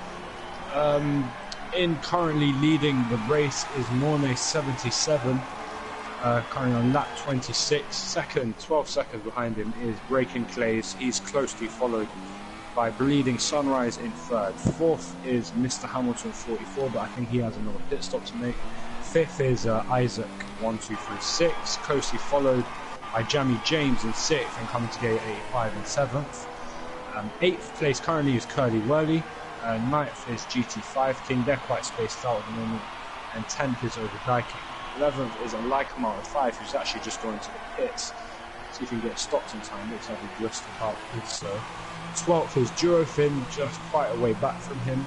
13th is Seratek Karen Tepe. 14th is Temp Fear. 15th is Erwin and 16th is Dave. Okay, so DP, how does it look then for the Constructors' battle at the moment? Or even the battle for the third place in the Drivers' Championship? It's looking good for Red Bull, let's put it that way. I mean, Bleeding Sunrise is in third place at the moment, Mr Hamilton in fourth place, and I mean, Curly Whirly, he's down in eighth place with Temp Fear out of the points, but I wouldn't be surprised if Temp Fear is going to be in another bad mood today with a first couple of corners collision that ended with him being dead last. I've just been having a look at Braken Clays to see if he's closing that gap in on Mornay, and he isn't at the moment. It's staying at around about 12.0, 12.3 seconds. I think Braken Clays may be pushing a little bit too hard, but he may have another pit stop to do. I've got a feeling Mornay may just have calmed, like he'll be driving much calmer at the moment, looking after his tyres, realises he's got a gap, opportunities have passed him by already this season, can't afford to let another one go. No, I mean, I've seen on that last lap, he's looking for the wetter parts of the track on the straights. He is looking after those tyres and keeping the temperature in them, because in these conditions... Yeah, go on. Mr Hamilton 44 has just made his second pit stop. He's come out in 10th place. Okay, what can he do then with 11 laps to go? Durofin and Lycomar are currently battling, not for a point scoring position, but they've been quite quiet throughout the race, and Lycomar looks like he's going up the inside. I think he's just pitted, and he's caught him up, and he's made quite a simple move actually. 11th. Jamie James is attacking Isaac for 4th and 5th place. I think Jamie James realises he needs to get a shift on, because Mr Hamilton 44 has come out of the pits behind his teammate, as Milstar said, in 10th place. But yeah, Jamie James has got an opportunity here to make a move on Isaac, as long as he's got that straight line speed, which by the looks of it he has got. He moves to the outside. We're going to have to. Well, he's going to have the better line for turn one, but Isaac may have better braking with the damper conditions over on the inside line. Side by side they go. Perhaps a little bit of bump in wheels. But Jamie James does get ahead. He's now going to have to cover off Isaac and fend him off if he can. As coming to get, he was very wide and sideways through turn 3 there. That's a nice move done by Jamie James. And as mentioned, yeah, coming to get, you're trying to catch back up to this as well. There's a bit of a gap spread in between Curly Whirly, GT5 King and Overdyking, but Overdyking's got to be aware of Mr Hampton 44, who will be trying to catch him at a rate of knots now if he can. Yeah, in the drivers' standings, it was Overdyking, Simo coming to get you, also Temp Fear as well, trying to fight for that third position. Well, Temp Fear's obviously towards the back and not in the points. Simo is out of the race. Overdyking, I think you said, was 9th. So coming to get you is the one driver that's going to pick up the most points, and I think he's the one that's on the least points out of the drivers trying to fight for that third place. So it's going to tighten everything up. And DP's thinking, let me have a look, let me have a look. Bleeding Sunrise just made quite a good save actually. Got on the grass coming to the last corner. Car looked sort of jolted left, right a bit, and was made decent save. I know it was off camera. Save that. Well, you mentioned about the constructors there, Steve. I am trying to kind of keep an eye on it, but there's still a lot going on in this race. Isaac's trying to re-attack Jamie James at the moment. I was also having a look at Mornay, who has been searching for the damper parts of the circuit. So I think he's concerned about his tyres overheating and potentially his tyre life. Braken Clays, though, he's the one that I'm a little concerned about. If he needs to make another pit stop, he's got to do it now. He can't afford to wait. And I mean, it's a big risk for him. 20 laps on the intermediate tyres, can it be done? I guess we're about to find out. Yeah, he was the driver that pitted kind of like in that window of kind of no man's land. It wasn't nailed on for a 2-stop and it wasn't nailed on for a 1-stop. It meant if it was going to be a 1-stop, it was a very uneven 1-stop. So yeah, it was a bit of a surprising one. So he's going to have to take these tyres. I can't see him getting any closer to the leader. If anything, his tyres, as they start to go off. Mr. Hamilton 44 making a move on over Dykink is side by side, just manages to get ahead into Bico de Pato. He's now got GT5 King right ahead of him, so he's going to try and make 2 places in the 1 lap. We've got to remember as well that GT5 King and over Dykink, their tyres are much older than Mr. Hamilton 44's, and as we know from experience here, Steve, fresher intermediates are just so much nicer to drive on, aren't they? They are, but in these sort of conditions, GT5 King, as we know with Mornay, they'll be looking for the wet patches to keep the temperatures down, to try and save the tyre life. Mr. Hamilton can just put the car wherever he wants to. He can abuse the tyres and force the car wherever he wants to put it, and he's going to go for a bit of a switchback kind of a move here. You've got GT5 King slightly out of position at turn 1, and he's going to have a run on him out of turn 3. Here he goes up the inside, and that position's going to be done, and that is how you overtake in wet conditions around Brazil. And I say that, and GT5 King looks like he's trying to hold him off around the outside of turn 4. That is outstanding defending, but I don't think it's going to last for too much longer, because those tyres that Mr. Hamilton's got, and over Dykink trying to squeeze past as well. And yeah, I think GT5 King there's just caught the rear of over Dykink, and I think that might have frustrated GT5 King a little bit, but by putting GT5 King onto a bit of circuit he didn't want to be on, that's what allowed Mr. Hamilton to get the power down and get by there, but also it meant that over Dykink could follow. Going to cut you off. Isaac is struggling. We missed it on camera, but he had a problem somewhere, lost the position to coming to get you. He's now under pressure from Curly Wurly. Curly Wurly's got a fantastic run on him, heading up towards turn 1. To the inside, Curly Wurly goes. He'll have so much more grip up there as long as he can get it braked in time. And he brakes a little bit too early, perhaps. That allows Isaac back through. Curly Wurly may be able to have a better run after turn 3 now, as they make their run down towards the Cido del Lago. Moves to the left. Once again, he's got the damper line, which should be better for his tyres now, and it looks like he's got the move done, as he knows. Side by side they go. Isaac's going to force it all the way around the outside, giving Curly Wurly the tighter line. Is he going to hang it around the inside of the next corner? No. It's a nice move by Curly Wurly. We were talking, Steve, in qualifying and formation lap about how turn 1's not a great place to overtake, and one of the reasons for it is you may try it at turn 1, but it will take you until turn 4 to do it, so you might as well just do it at turn 4. Yeah, and that's pretty much what Mr. Hamilton found out in that situation, and also how Curly Wurly's just overtook Isaac as well. You may as well wait and get as close as you can after turn 3. Braking plays. He's struggling. He was 12.3 seconds off Mornay 2 laps ago. He's now 15.2 seconds off, and he's got Bleeding Sunrise all over his gearbox. Yeah, he's looking in the mirrors, but what he's not looking for is the damper parts of the circuit that's going to help those tyres last a bit longer. You can almost see the steam coming off them, so I'm pretty sure that's not spray, that is steam coming off them tyres at the moment, and Braking Plays is going to be under a lot of pressure from that Red Bull, because that Red Bull from Bleeding Sunrise wants as many points as possible from this race with the constructors points, constructors standings. Millstar, what are you looking at the moment? I was just looking at quite a way down the order, quite an interesting one actually. Duofin didn't make a pit stop until now, and his tyres have just he just got a puncture. I think it was on the last lap. He took them. I was just. Pardon? He took them all the way to lap 31. I think so, because I'm looking at his in the race director. It says he hadn't made a pit stop up until then. It doesn't surprise me. He's right. He hasn't made that was his first pit stop. 31 laps on a set of inters for Duofin. Yeah, no problem. See, now Duofin can do that.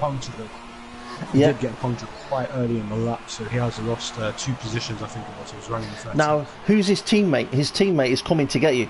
I don't know whether there's communications between him and his teammate.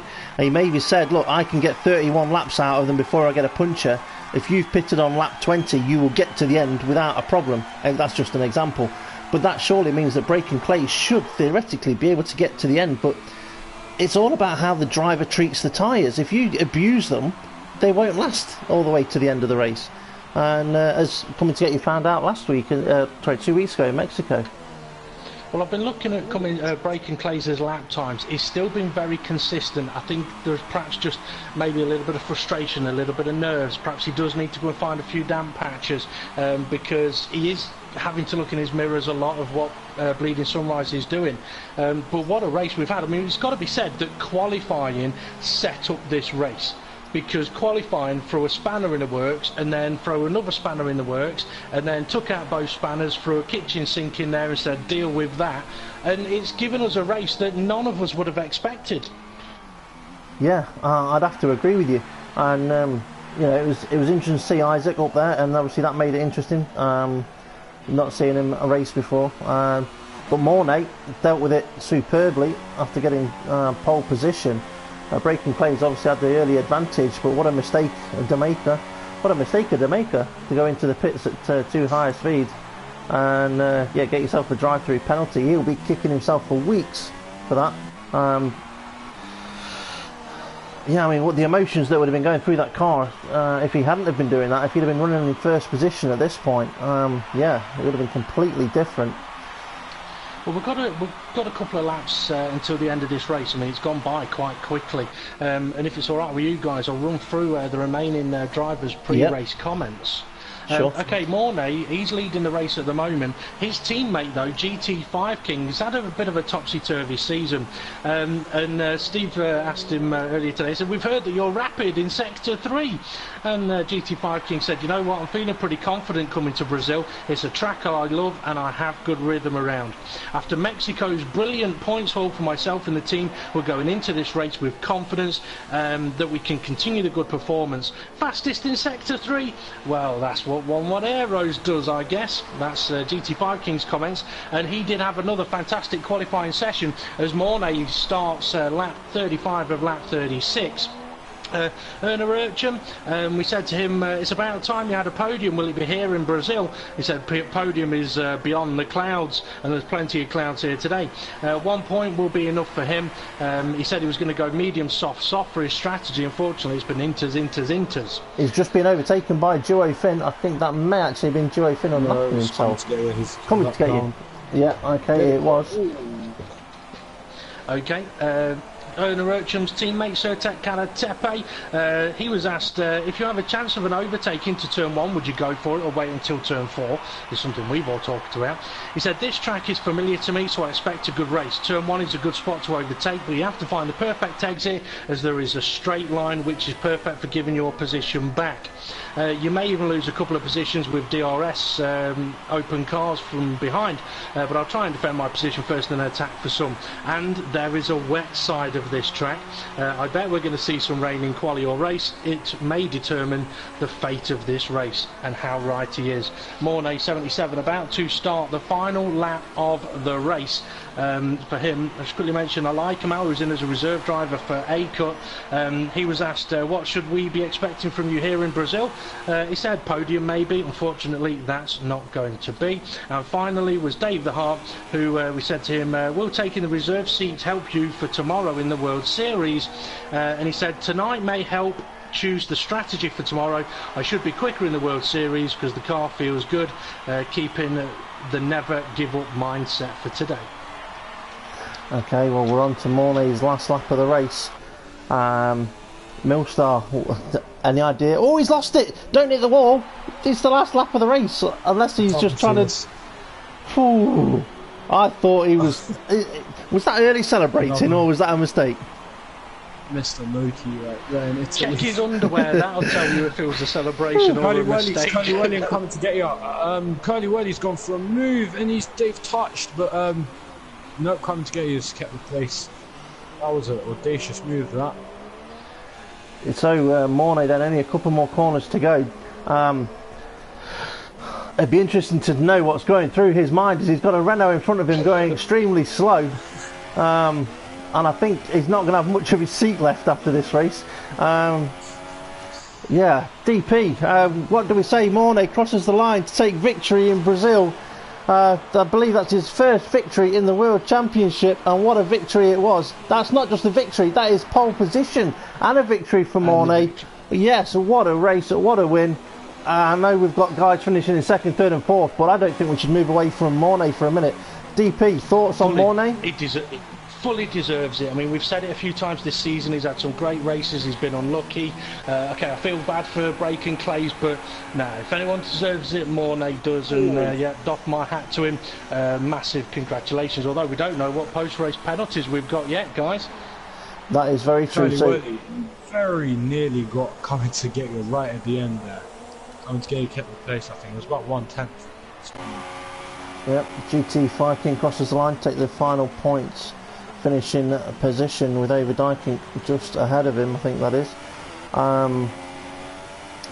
Yeah, a very interesting race now. I mean, for Mornay, I'm ecstatic for him, and I'll tell you why. A few weeks ago, it's actually a few months ago, I wrote up a podium posted on Facebook page when he got his first podium of the season, and I said this is someone that should be on the podium more often, more frequently, and I think he pretty much was on the podium the following week, and then since then it's just, you know, this season has just gone better and better for him, and I'm looking forward to seeing him race next season.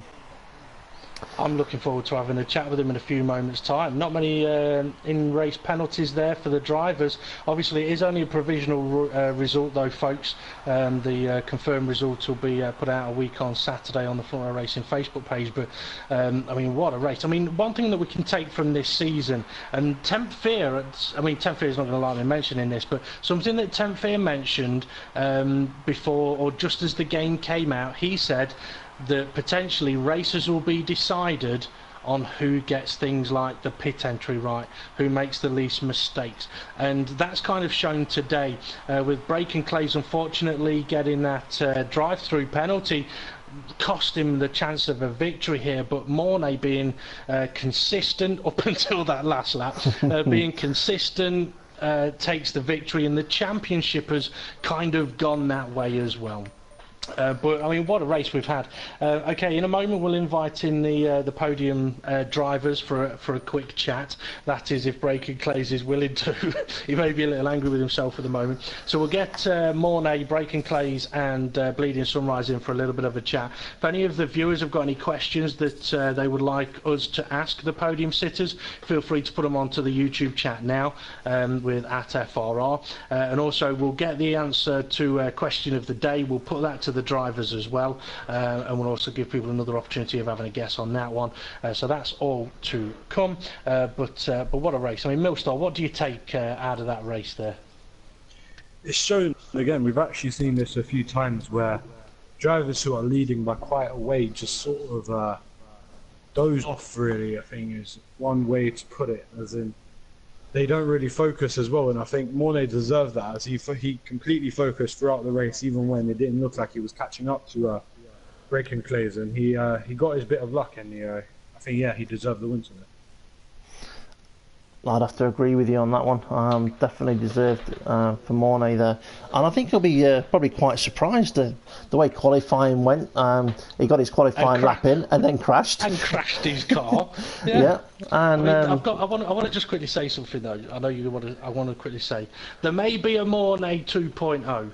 There may be a Mornay 3.0, but there's only one Mornay 77, and he's now a Front Row Racing race winner. He's in the chat now, so he heard that. He is. You can let out a cheer now if you want, mate. I heard that. Oh, okay. I think we're going to crack straight on there, because I want to crack straight on and ask Mornay some questions here. First thing though, Mornay, what happened in qualifying? I got a good run at the first lap, and then banged into the wall. Was you surprised that the lap time you set ended up being the pole time? Yeah, because I didn't get a decent lap actually. My second sector was a bit clumsy, I think. So, yeah. It was interesting to see that that you managed to keep that pole time. But I mean, there's so many questions I want to ask you, but I want to save some questions for Millstar and DP to ask you. So I'm going to just jump to the most important one, and that is, how much did you poop your pants on that last lap when your rear end stuck out at turn 4? Oh, yeah. My hands were sweating, and my hand slipped on the wheel. That was intense. I was Okay. speechless when the GT5 asked me what happened. Yeah. I can imagine there was a lot of I was swearing sweating going now on. also. Well, I'm going to say congratulations on your victory today, and I'm going to pass over on to Millstar because I don't want to take up all the questions, even though there's many I could ask you. Millstar, questions for Mornay? Did you realise that Breaking Clays had that like sort of with the drive-through etc. Did you think before that you weren't going to win, or did you have in your mind that there was always a chance regardless of what happened to Breaking Clays? Yeah. Yeah, I saw beating Sunrise behind, and I knew I was a bit quicker than him. But yeah, I first realized when GT5 said that Breaking Place was 7 behind him. So I don't know what happened before then, but yeah, at that time I knew it was a win. Sure, that's about it. I don't like to ask too many questions. I've got a few. Okay, Mornay, well done. Couldn't be more happy for you, mate. I really, really couldn't. I mean, I do feel sorry for Breaking Clays, and we'll get onto that in a moment. But at the same time, I'm very happy for you. So first of all, as that race goes on and goes on, with the bad luck you've had this season, how much are you sat there thinking, right, what's going to happen? Don't bin it. How mentally tough did the race get as it went on and on? First of all, I didn't have any practice, especially in the rain. So these warm-up laps we got before the start was like qualifying laps.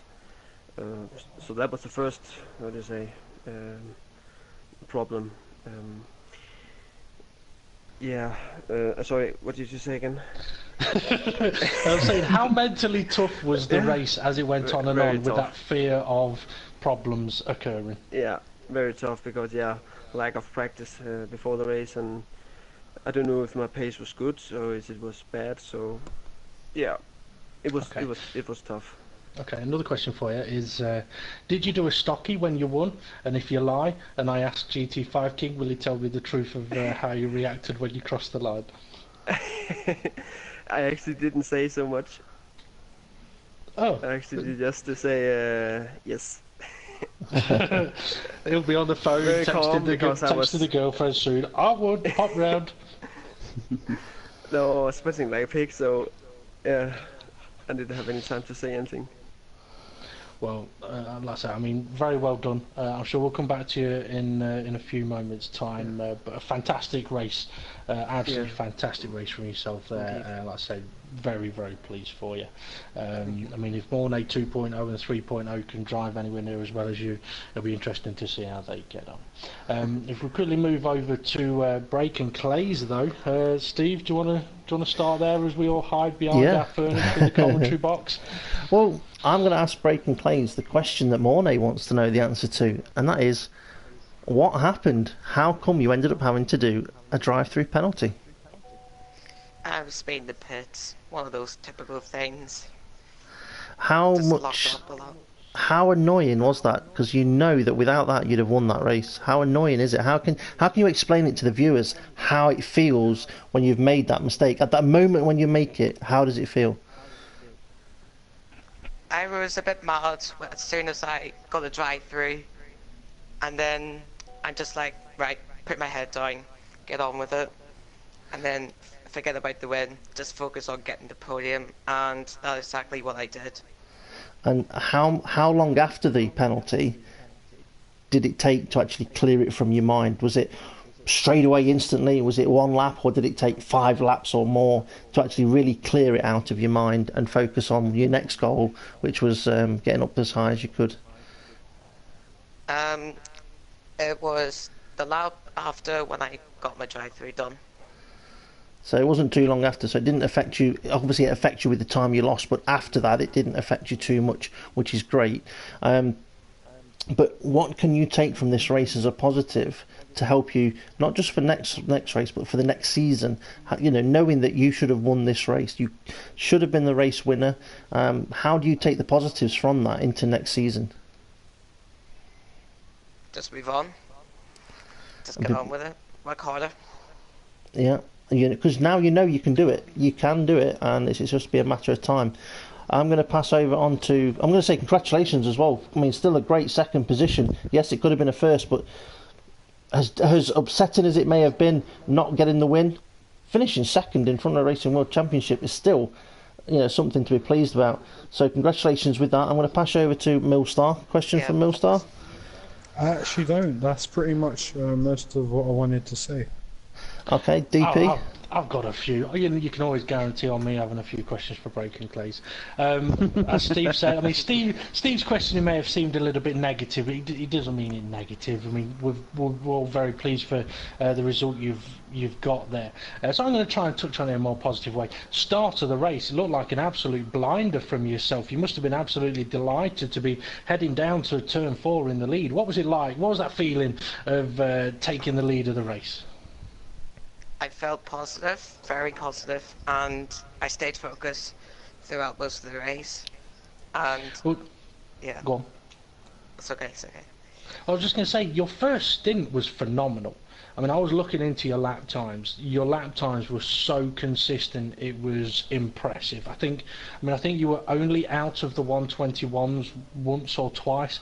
It was an absolutely brilliant stint. So, as that stint was going on, the confidence must have been building. So, I'm guessing the car felt great today. Yeah, it really did. And then when it come to the end, it kind of struggled a little bit, and I got under pressure from Bleeding Sunrise, but I defended very well. I was going to touch on that a little bit because, I mean, we saw Mr. Hamilton 44, he pitted quite early and it was okay, yeah, he's on a 2-stop strategy. With yourself, you pitted at a time where we're like, well, it's a little too late for a 1-stop, but it's all, a little too late for a 2-stop, but it's also possibly a little too soon for a 1-stop. So why pit on that lap, giving yourself 20 laps to do on the next set? Well, I wanted to see if I could undercut pretty much most of the drivers, but then I had a drive-through, and as soon as I got my second stint, I felt it was better than the first one, and I got to the podium at least. Yeah, well, I mean, you mentioned about the battle with Bleeding Sunrise towards the end. He really gave it some, didn't he? He was really fighting you hard. Was there any concerns about tyre life towards the end of the race? Well, by the time I got like 5 laps remaining, I was a bit worried if my tyres were going to blow up because by the time I got to the finish line, I got like 70%, so it was really tight. Well, they had plenty more. They had plenty more laps in them, didn't they? We'll come to that. We'll come to that in a minute. Yeah, ask Duofin. 32 laps on a set of inters, no problem. I bet he would have once non-stop that if he could. I mean, there's nothing in the rules to say that you have to pit in the wet conditions. But yeah, that's Duofin for you. But yeah, coming to get you. Not coming to get you, my apologies. Breaking Clays, well done on a fantastic result there. Definitely don't beat yourself up too much about that one. I mean, it's taken Mornay quite some time to take this victory. Hopefully for yourself it won't take as long, but you have shown this season major improvements, and yeah, great stuff, keep it up. And we mentioned there about Bleeding Sunrise, that battle at the end, so I think it's only fitting we move on to Bleeding Sunrise. Good evening, Bleeding. An interesting race for yourself by the looks of things. Yeah, well, it was pretty funny to do. When I saw it rained all race, then I thought, oh well, then I can't blame my weather guy. I mean, he wasn't really too accurate on in USA and Mexico for the last 2, so that was something positive for me. But yeah, really fun race for me. To be honest, I was just cruising behind the McLaren to make a 1-stop work, and then on the last stint behind Breaking Clays, I thought he was I thought he was 2-stopping, so I didn't bother to attack him too much. But then I realized a bit too late that he was 1-stopping, and then I attacked. I gained a lot of time, but then on the last 2 laps, my tires just went a bit, and I was like, all right. I'm taking too much risk, I will just get the P3. Okay. Millstar, anything you want to grill Bleeding Sunrise about? Yeah, you were in quite a battle with Isaac for Isaac 1, 2, 3, 6 for quite a long time. It looked like you struggled to get past with your setup with a straight line speed. Yes. Did you pit early then to try and undercut him? And when that worked, is that like Just want to talk about that. I think he pitted earlier than me because I pitted on lap 18. I think he pitted before. He pitted on lap 17. I thought that's a lap early for like halfway. But then he showed up behind me when I came out of the pits somehow. Do you think that then when you pitted you sort of got the clear air and you sort of was able to push a bit more? Don't know. I didn't really look at my lap time on the in lap. My pit entry was alright, just safe, because I had a lot of drive-thrus on practice. No, I don't know. No, I don't know. Okay, I've got a question for you. Yeah. Did the weather person tell you that it was going to be sunny at any point in the race? Nope. Okay, thank you. That's my question done. I have got a couple of questions, please, Yeah. Sunrise, which I'm kind of tapping a source of information here. Don't take that the wrong way, please, folks. Your teammate, he's had one tough event tonight. I mean, qualifying was difficult for everybody. Mornay absolutely minted it. I mean, getting that lap time in when he did. Mr. Hamilton 44 didn't quite get the lap time in, then had the game crash, then basically wasn't going to be back into the race. How much of an effect did that have on his race event, but also your qualifying and your build up to that first start? Well, I have to give him credit because we looked at the weather and on my screen and it said cloudy, cloudy, cloudy. But then so I was like, all right, I will do a medium and then too fast on the soft to to warm up and go. But then he said, oh, it's going to rain now. So I switched to soft and banged in a lap straight away. Otherwise I would be far down the grid. So credits to him. So that's really good. But and then before he could set a lap, I think his game crashed and we were trying to get him back in. Yeah, I mean, obviously it's something we hope that Codemasters definitely fix Yeah. for the Yeah, next it's really game. unfortunate. Yeah. But okay, thanks for that extra little bit of information. So now we're going to have to deal with, I believe, the most important question, aren't we, Steve? Of course. Yeah, of course. Question of the day. What's your favourite ice cream? That's the question Well, of the day. that's not the question of the day. But seeing as you asked it, well, you know, I actually went out earlier and I was like, right, I'm going to buy a tub of ice cream, but I'm also going to buy some cheap chocolate magnums as well, white and dark chocolate anyway. Okay, question of the day. And Mornay, seeing as you won, you get to fail first. So, question of the day, and like I say, folks, for anyone that's watching and wants to have a guess at the answer of this one, pop your answers on the YouTube chat. Question of the day is, the first Brazilian Grand Prix was in 1973. And there were 4 other non-European races that season. There was Argentina, Canada, USA, and which other country? So, which other non-European country was featured in the 1973 Formula 1 Grand Prix season?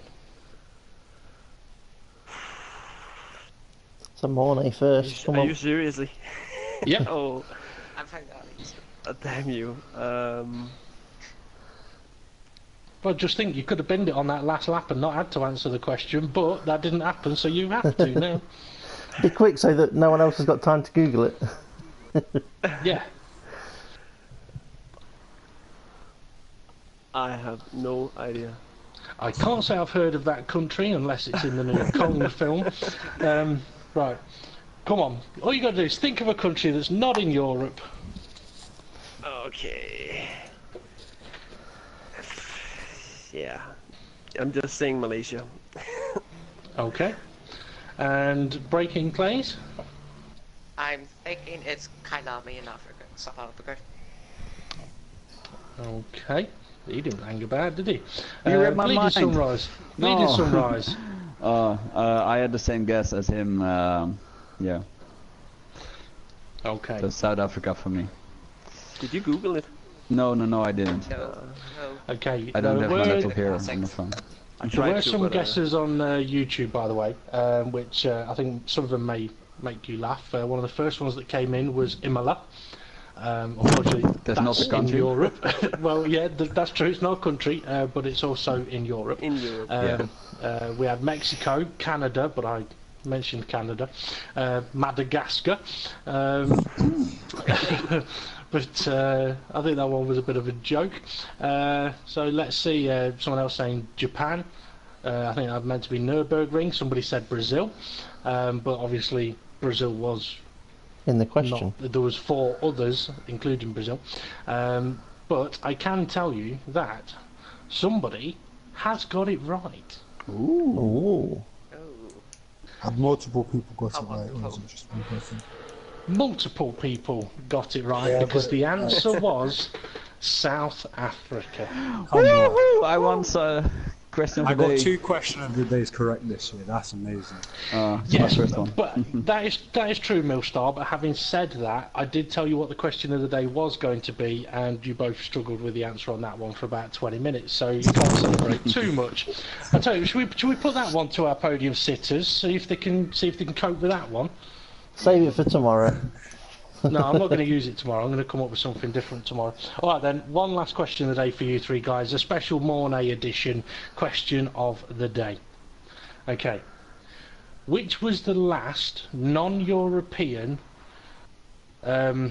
country to be taken off the F1 calendar? Get your answers in quick on the YouTube chat. But Mornay, what's your guess? was the first to be taken off. No, which was the last non-European country to be taken off the F1 calendar.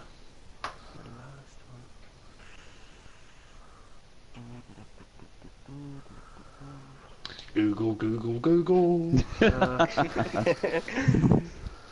No cheating. Oh, I'm never gonna win again if this is the... Oh shit. Apologies for his language. Breaking Plates, come on, I'm sure you know the answer to this one. Definitely. Adelaide in Australia. Nope. Oh. Bleeding Sunrise, come on. My thoughts are going to India or South Korea. I think India. Of course, India. Yeah.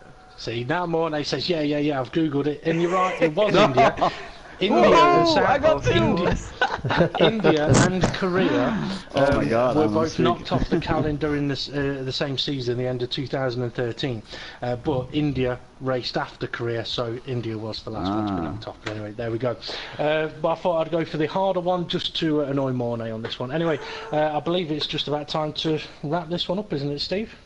It is time to wrap this one up. So this was the Front Row Racing World Championship race at Brazil, round 20 that is.